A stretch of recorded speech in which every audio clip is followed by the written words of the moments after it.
La victoria del Señor es mi victoria. Su victoria es mi victoria. Ese es el título de la prédica. Durante este tiempo hemos estado pasando los días recordando de cómo fue hecho el sacrificio. Y el día miércoles, para los que han estado aquí, hemos podido tener un tiempo hermoso, ¿verdad? Donde había la sobreabundancia. Yo veía esa mesa llena de frutas, verduras, y los hermanos hacían cola con su bolsita para llevarse, y no se acababa. Y había más, y había más. Después de ya haber saciado nuestra pancita con ese alimento riquísimo, esa es la bendición en la que el Señor quiere que nosotros vivamos. La sobreabundancia donde quiere el Señor que nosotros vivamos permanentemente. Amén. Algo que me gusta del pueblo judío es de que ellos comparten todo. No hay pobre dentro de ellos. No existe alguien que diga, ay, no tengo para... Si eso escucha a alguien, toditos van y lo bendicen. Y esa es unidad, esa es hermandad. Eso es lo que nosotros tenemos que vivir. Amén. Le voy a pedir que cierre sus ojitos y me ayude a orar. Padre bendito, Señor, te doy gracias por este tiempo. Gracias, Señor amado, por este hermoso privilegio que tú me das de poder compartir tu palabra, Señor. Permite que sea solo tu Espíritu Santo hablando, Señor, a través de mi boca. Y que toda la palabra, Señor, que sea dada, Señor, que viene de tu corazón, sea, Padre bendito, para penetrar, Señor, nuestro corazón. Y que quede grabado y que podamos vivir y recordar cada día, Señor, lo que tú hablas a nuestras vidas. Bendigo la vida de nuestros hermanos, bendigo la vida de esta casa, todos los que moran en esta casa, Señor, aún nuestros pastores, Señor, en el nombre de tu Hijo amado Jesús. Amén. Amén. Les hacía repetir algo que a todos nos gusta escuchar, ¿verdad? ¿A quién le gusta perder? A nadie, ¿verdad? Creo que es duro cuando nosotros perdemos algo. A los hombres un partido de fútbol. A las mujeres la oferta que había en la tienda, esa cartera bonita que yo quería, esos zapatos quería, me ganaron los zapatos. O tal vez otras cosas, no sé, se me vino a la mente solo eso. Pero a los varones un partido de fútbol uno sale con, ¿por qué no has defendido bien? ¿O por qué no has hecho eso? Pero cuando hay una victoria, eso se queda un sabor bonito, ¿verdad? Un sabor rico. La victoria que el Señor nos ha dado, mi hermano, es una victoria perpetua. Es una victoria que va a ser para siempre. Y eso no le gusta escuchar al diablo. Amén. Entonces, durante este tiempo nosotros vamos recordando ese sacrificio que Jesucristo ha hecho para darnos la victoria. Amén.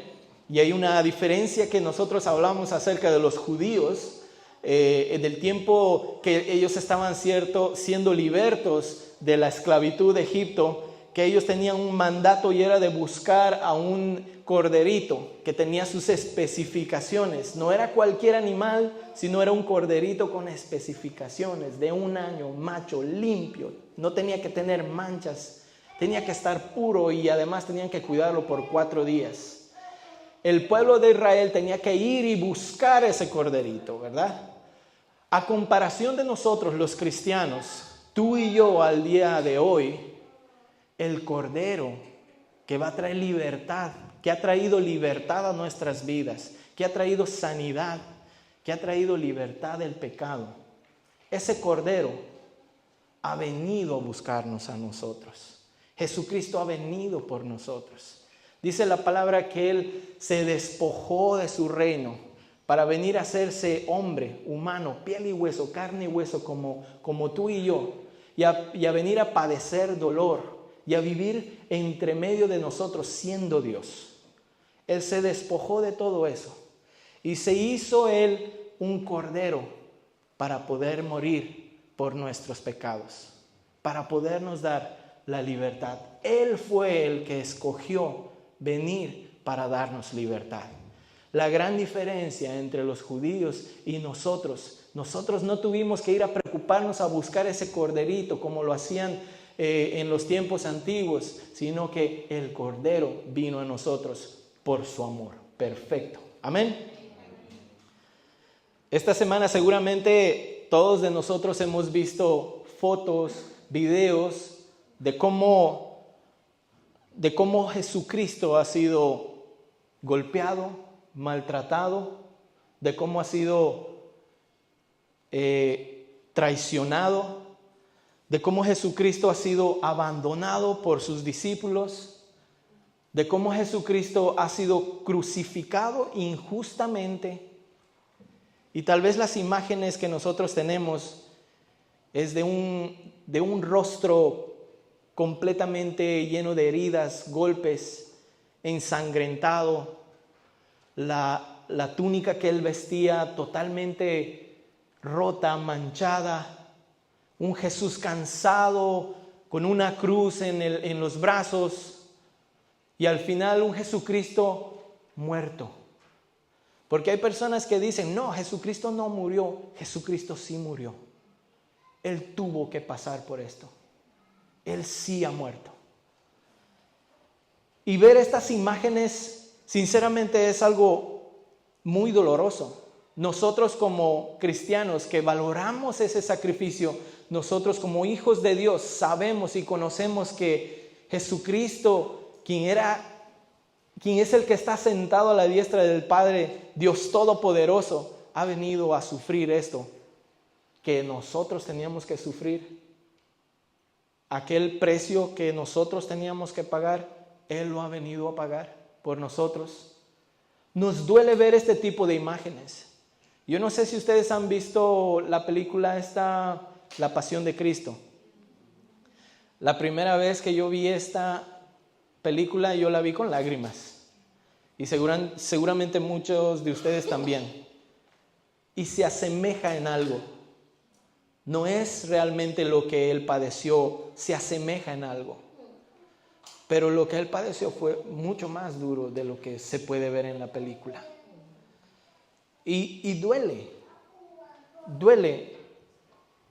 Porque nosotros amamos a Jesús. Dile al que está a tu lado, pregúntale al que está a tu lado, ¿tú amas a Jesús?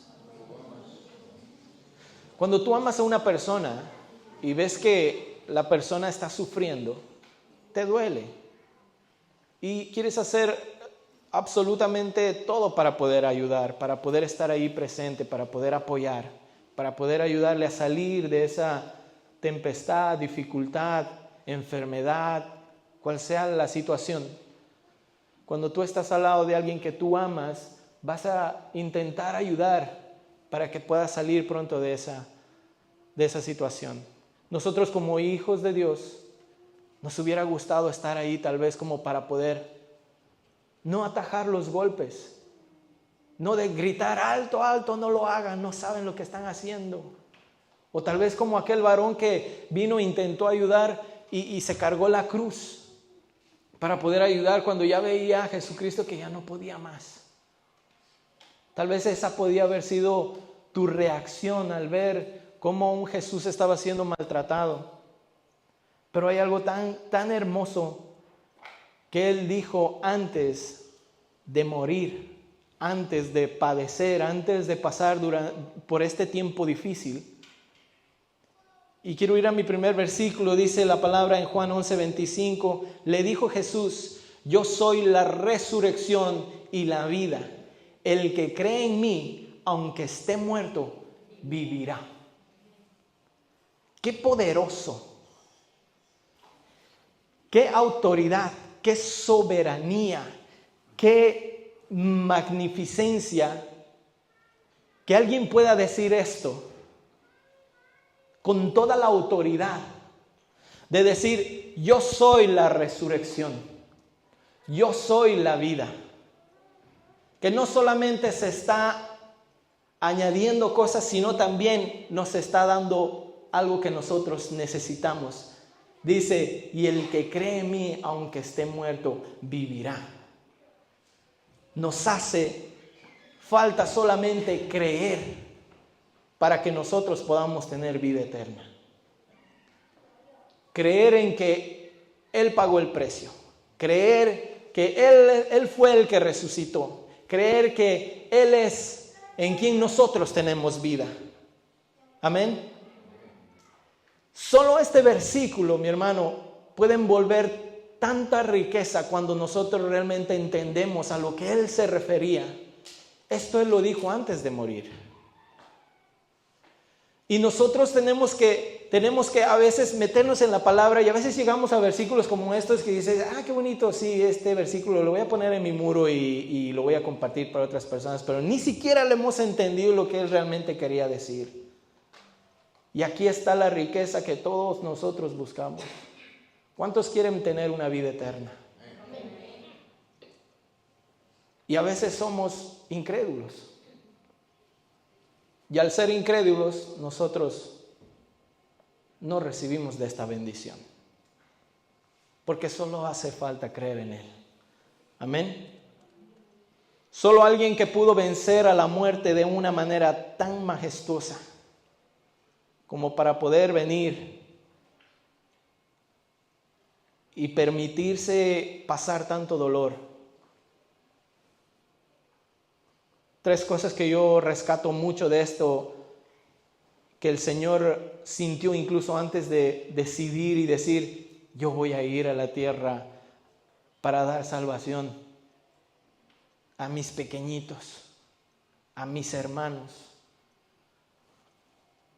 Es la obediencia, el amor y el silencio. La obediencia porque estaba en el corazón de Dios Padre, de que Él pueda ser instrumento para que nosotros podamos tener la salvación. Dios tenía un plan y Él le dijo, ¿vas? Y Él dijo, yo voy. Y el amor se demostró. Amén. Pero cuando Él estaba sufriendo todo esto, mi hermano, dice la palabra que Él no abrió su boca. Ahora, yo me recuerdo, tal vez en algún momento ustedes han pasado lo mismo, que están, los que madrugan, ¿no? Que se despiertan y están buscando los zapatitos antes y al ir, ¡pah!, te golpeas el dedito del pie y despiertas a todo el mundo porque ya te dolió.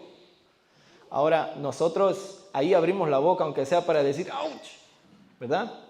Duele. Ahora, imagínate un Jesús que está siendo totalmente destrozado, desfigurado, insultado, escupido, maltratado, golpeado por aquellos que unos días antes le decían Hosana al Rey que vive. Los mismos lo estaban traicionando. Y el silencio que Él mantuvo por cada golpe, mi hermano. Muchas veces nosotros somos de reaccionar al instante, ¿verdad? Alguien que nos hace algo malo dice, no, yo no lo voy a permitir. Fosforitos, como le llamamos en Bolivia. Nos prendemos inmediatamente y reaccionamos. Algo que Jesús tenía que demostrar mientras daba de su amor para nosotros era ese silencio, que no podía abrir su boca, no tenía que abrir su boca para reclamar o para decir algo. ¿Era injusto lo que le estaban haciendo? Sí, era muy injusto. Porque Jesús no tenía mancha. Nunca tuvo mancha. Era muy injusto. Y alguna de las frases que Jesús dijo cuando estaba en la cruz, Lucas 23:34, y Jesús le decía al Padre, Padre, perdónalos porque no saben lo que hacen. Y repartieron entre sí sus vestidos echando suertes. Padre, perdónalos porque no saben lo que hacen. En ningún momento, para alguien que pone una frase de estas, que alguien dice una frase de estas para demostrar su amor, sabía que Dios Padre podía hacer o tomar una decisión o dar una orden para que el mundo entero pueda ser despedazado al ver a su hijo siendo lastimado de esa forma. ¿Cuántos papás hay aquí? Levante su manito. ¿Te gustaría ver que maltraten a tu hijo? ¿Te gustaría ver que tu hijo no puede defenderse y que le estén dando de paliza, que le estén dando de golpes, que le estén maltratando, que le estén sacando piel al darle latigazos, ver sangrar a tu hijo? ¿Te gustaría eso? Como papá, ¿tú cómo mirarías eso? ¿Cuál sería tu reacción como papá de ver una escena de esas? Tú amas a tus hijos, no lo soportarías, no aguantarías ni siquiera el primer golpe, ya estarías allá. Porque nosotros tenemos ese amor hacia nuestros hijos que vamos a estar como leones protegiéndolo.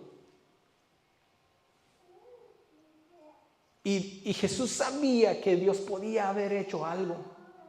Y su oración era: Padre, perdónalos. No saben lo que hacen. Perdónalos. Y durante todo el recorrido Él mencionaba esto. Tal vez sin decirlo, pero cuando llegó a la cruz, una de sus frases era esta. Cuando aún se hacían la burla de Él y le decían: si tú eres el profeta, dinos quién te ha pegado, quién te ha golpeado. ¿No eras tú el que salvaba a las personas de los demonios? Sálvate a ti mismo. Y Él callaba. Y él pedía, intercedía por nosotros y decía: Padre, perdónalos. No saben lo que dicen, no saben lo que hacen. Una de las frases que son, tal vez en algún momento nosotros también podamos practicarlo. Hay personas aquí en la tierra con las cuales nosotros convivimos todos los días, ya sea en el trabajo, ya sea de ida al trabajo, en el transporte, aún dentro de casa, que quieren hacernos la vida imposible. Y tu oración, en vez de decir: Padre, manda un rayo y destroza esto que ya estoy cansado, podamos nosotros poner en práctica esto. Decir: Padre, perdónalo, perdónala. No sabe lo que dice, no sabe lo que hace. Pero decirlo con amor, así como Jesús nos los enseñaba.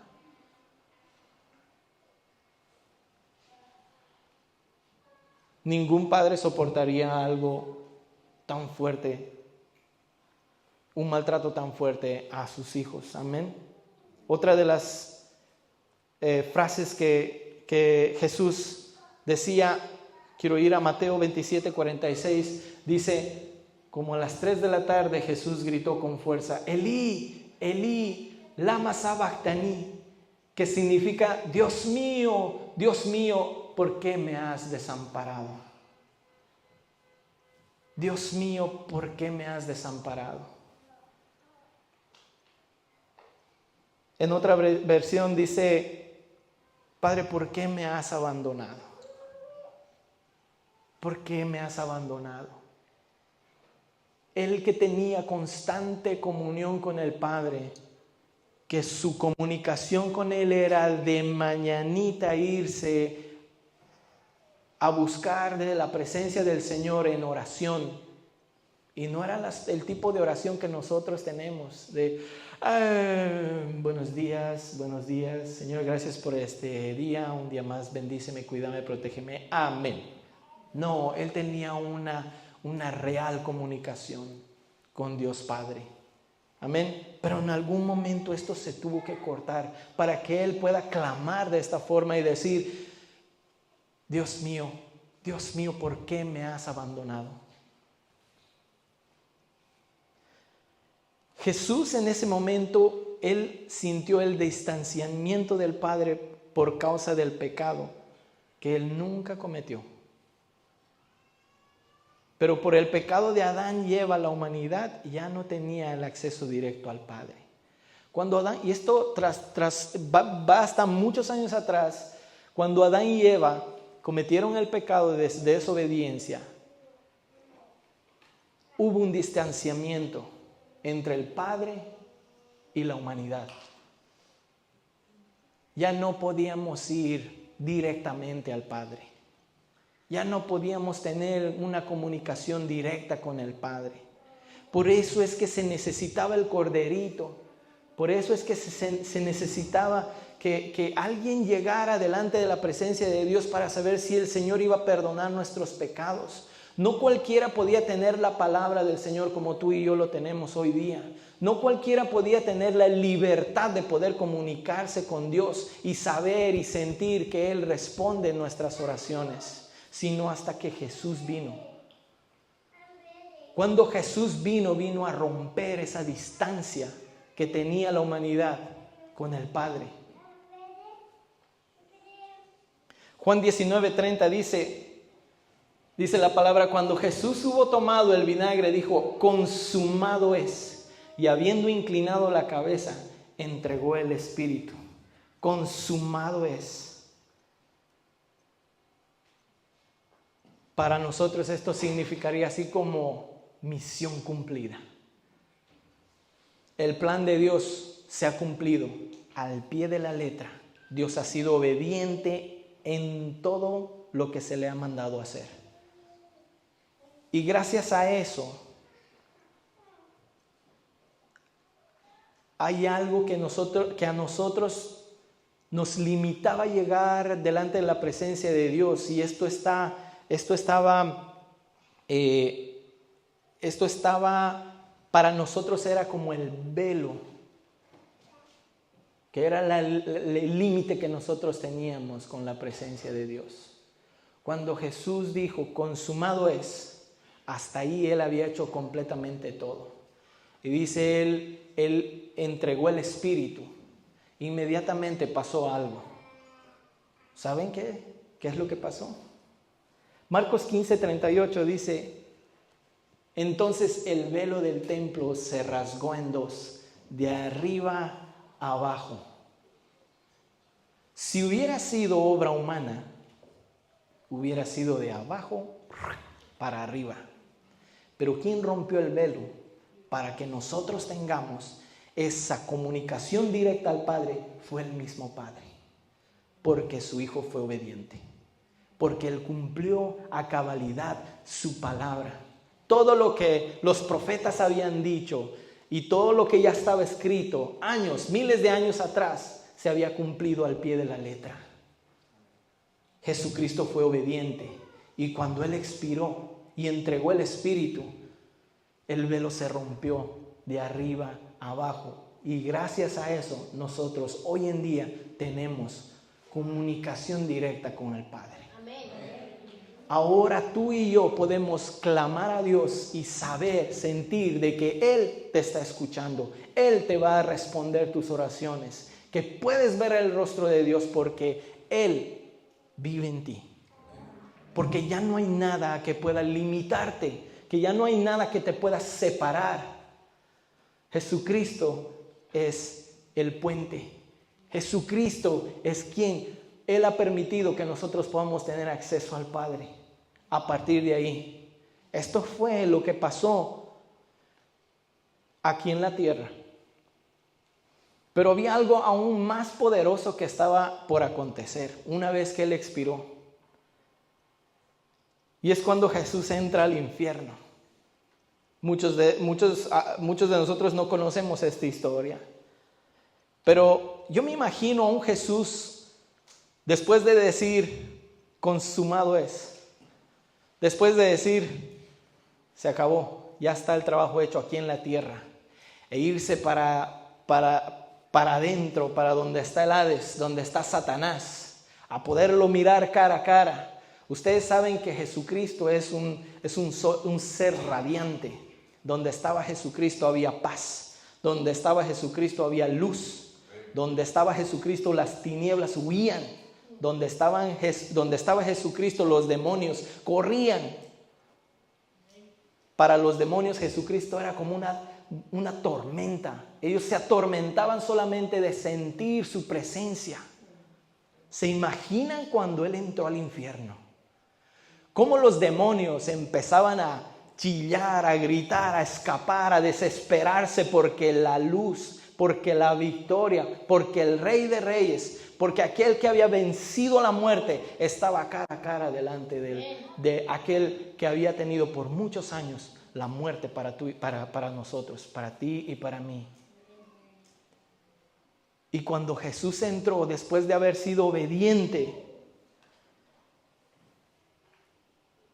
Él llegó a tomar algo que es muy simbólico para nosotros. Amén. Vamos a leer 1 Corintios 15, 55, 57.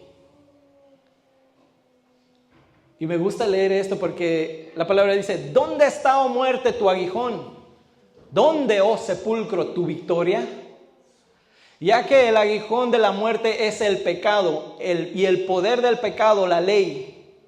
Mas gracias sean dadas a Dios, que nos da la victoria por medio de nuestro Señor Jesucristo. Dale un aplauso al Rey de Reyes, Jesucristo. Él es quien ha pagado el precio por nosotros. El quien nos ha dado la autoridad para que tú un día puedas cumplir de la misma forma. A veces nosotros tenemos miedo de acercarnos porque vemos que, no sé, alguien está como, qué sé yo, endemoniado. Ay, no, es que, no, yo no puedo orar porque es que yo tengo cositas y no estoy bien delante de Dios. Y uno se llena de temor por no querer orar por alguien que necesita de la presencia de Dios. ¿Ustedes se imaginan cómo fue el valor de Dios de haber sido obediente a la voluntad del Señor, haber cumplido con el plan? La autoridad que Dios le dio como para poder ir a pararse delante del diablo y decirle: ¿dónde estás, oh muerte? ¿Dónde estás? Y luego dice la palabra que ahí moraban todos aquellos que un día habían sido muertos sin conocer a Dios, sin conocer a Jesús. Y ese día ellos vieron la luz de Jesús y llegó la esperanza aún para los muertos. Amén. Jesucristo tomó algo para nosotros y es algo muy, muy poderoso. Y es las llaves de los reinos de los cielos. Amén. Yo cuando me ponía a pensar esto, wow, tener las llaves. Yo recuerdo cuando fui a comprar mi carro, a mí me dieron una llave que tiene un sistema un poco diferente a lo que uno está acostumbrado. Y me dieron esta cajita, que para mí llave no parece. Yo me imaginaba la llave, ¿no? La normal, con la que tú haces así. Y entras al carro, abres la puerta y todo acá. Y cuando me dieron esta cajita, yo dije: ¿esto qué es? ¿Cómo funciona? Yo no sabía. Yo tenía el carro, ya lo había pagado, pero tenía la llave y no sabía cómo funcionaba. Esta llave, mi hermano, es especial. ¿Por qué? Porque yo lo pongo en el bolsillo, me acerco al carro y sin necesidad de hacer nada, la llave siente que el carro siente que la llave está cerca y se abre. Y yo me siento y no necesito conectar nada y el carro enciende. ¿Sí? Ahora, ¿qué tiene que ver esto con la prédica, pastor? Resulta que nosotros tenemos una llave como iglesia y no sabemos cómo usarla. Resulta que el Señor ha ido a rescatar esa llave que es tan poderosa para la iglesia, para sus hijos, para nosotros, y nosotros no sabemos usarlo. O muchos de nosotros nunca lo hemos usado. Y esa llave, mi hermano, mi hermana, es algo que no lo podemos menospreciar, porque se ha pagado un alto precio para que tú y yo tengamos esa llave. Se ha pagado un alto precio como para que tú digas: es que no sé utilizar esta llave, no, mejor me voy en bus, porque ¿para qué manejo? Es que no le entiendo. Dios ha hecho algo tan majestuoso como para que tú y yo podamos ignorar eso que se nos ha dado a nosotros. Jesús tomó las llaves del reino de los cielos y la autoridad sobre la tierra, y el cielo se las dio ¿a quién? A la iglesia. Amén. Mateo 16, 18 Dice, y yo también te digo que tú eres Pedro, y sobre esta roca edificaré mi iglesia, y las puertas del Hades no prevalecerán contra ella. Y a ti te daré las llaves del reino de los cielos, y todo lo que atares en la tierra será atado en los cielos, y todo lo que desatares en la tierra será desatado en los cielos. Dale la gloria a Dios.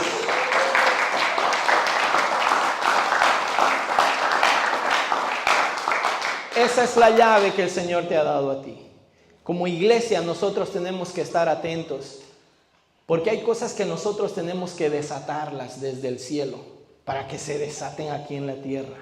No podemos esperar a que nosotros digamos, ya está, ya estoy en mis últimos días y tú ni siquiera sabes cómo tu llave funciona. Iglesia, es tiempo que nosotros empecemos a desatar cosas. Es tiempo que empecemos a atar cosas. Es tiempo que tú y yo empecemos a trabajar en aquello que hemos sido llamados. Es tiempo en que tú y yo empecemos a activarnos para lo que el Señor ha pagado el precio. Es tiempo de que tú y yo entremos en acción. Ahora Jesús ha hecho su obra, en la cual tú y yo estamos gozosos, estamos contentos. Es bonito escuchar y es bonito saber que aquel Jesús que ha venido aquí a morir por nuestros pecados, ha resucitado y está vivo y vive en ti y vive en mí. Pero para que eso se note, para que eso se vea, mi hermano, para que la iglesia, que la gente pueda ver que la iglesia sí tiene a un Jesús resucitado y que vive, nosotros lo demostramos. Tú y yo lo demostramos. Hay tanto ejemplo que Jesucristo nos ha dado, el cómo vivir aquí en la tierra. Y tan poco que nosotros tomamos en práctica. Tan poco que nosotros practicamos todos los días. Tan poco que valoramos lo que Él ha hecho. Tan poco que nosotros tenemos la cruz. Iglesia, yo creo que es tiempo de que nosotros valoremos más aquello que Jesucristo ha hecho por nosotros. Llega esta etapa del año donde nosotros recordamos.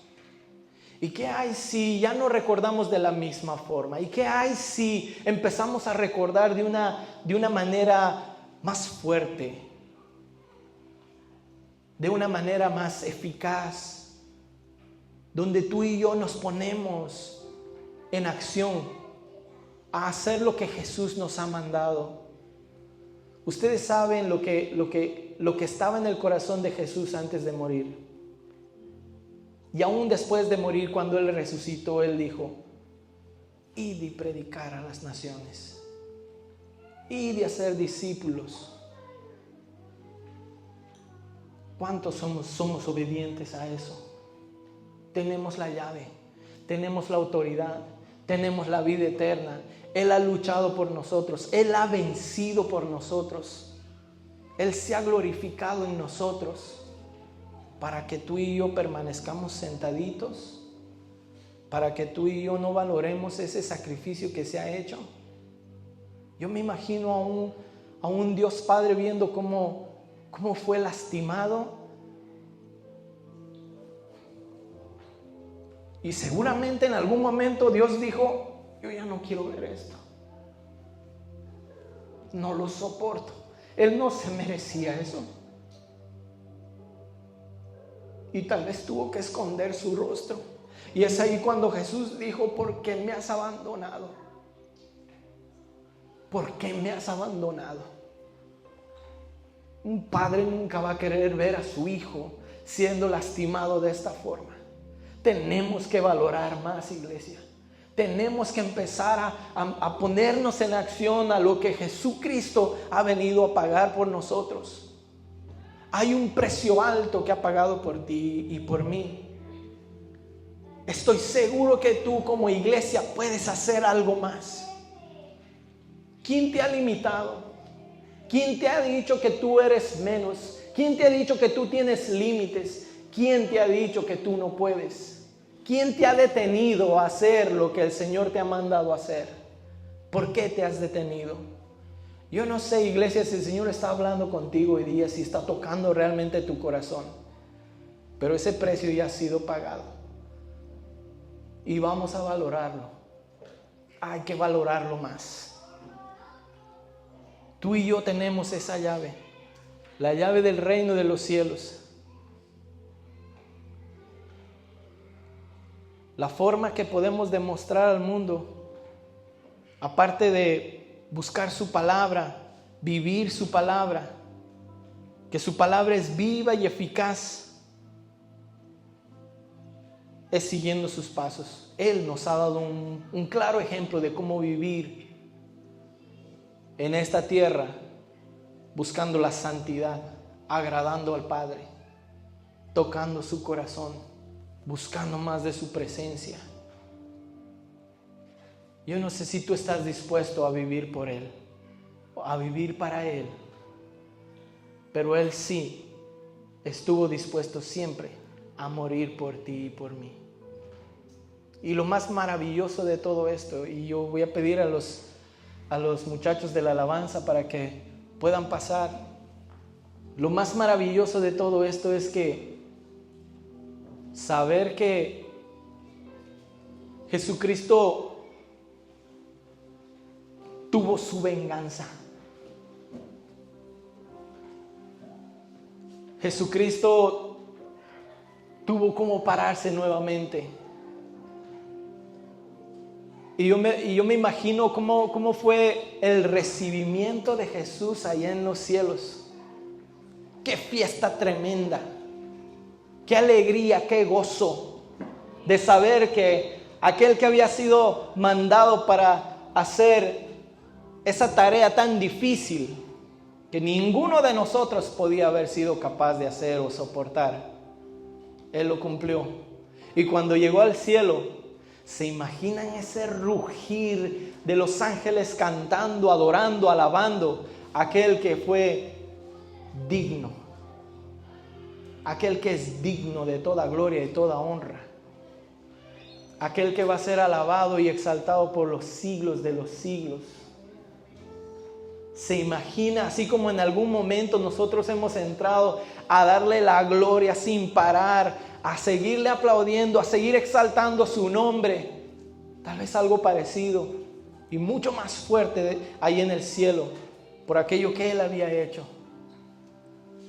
Porque Él murió, pero resucitó. Porque Él murió, pero resucitó. Y hoy día Él está vivo. Yo no sé, mi hermano, si tú tienes ese gozo, si tú tienes esa alegría y si tú has entendido la palabra del Señor hoy en día, que Él ha pagado un precio alto y al Él resucitar consigo trajo la llave que a ti y a mí nos da autoridad sobre esta tierra y también sobre el cielo. Yo no sé si tú estás dispuesto ahora a tomar este sacrificio a otro nivel. Yo no sé si tú estás dispuesto hoy día a poder empezar a caminar para adelante, a creer en aquello que nadie ha creído que tú podías hacer. Yo no sé si tú estás dispuesto a poder pasar de aquella muerte espiritual que has estado por mucho tiempo a vivir y a resucitar así como Jesucristo lo hizo un día por ti y por mí.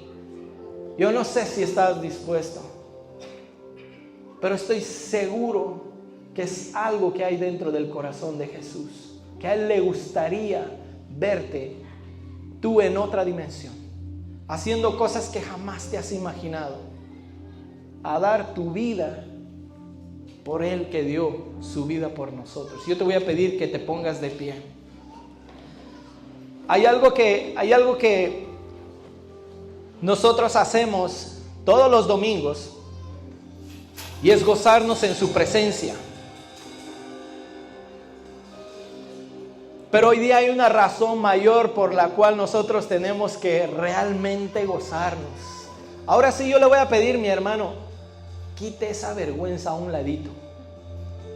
No sé si a usted le gusta vivir así con esas vergüenzas. Ay, es que ¿qué me van a decir? Ay, es que mi piel empieza a transpirar y se me cae el rímel. No, ¿cómo se llama? Ay, es que, mi hermano, saque esas vergüenzas, déjelo al diablo, que se avergüence es el diablo. Usted, tú y yo vamos a dar la gloria a Dios por algo que realmente vale la pena. Él se merece toda la gloria y toda la honra, amén. Y cuando nosotros nos gozamos es porque entendemos que Él ha pagado un precio alto por ti y por mí. Nos ha dado la libertad, nos ha dado una oportunidad más para que nosotros podamos vivir. Y hay algo más grande, Él nos ha dado la vida eterna. En Él tenemos vida eterna, en Él tenemos vida eterna, porque Él resucitó. ¡Aleluya!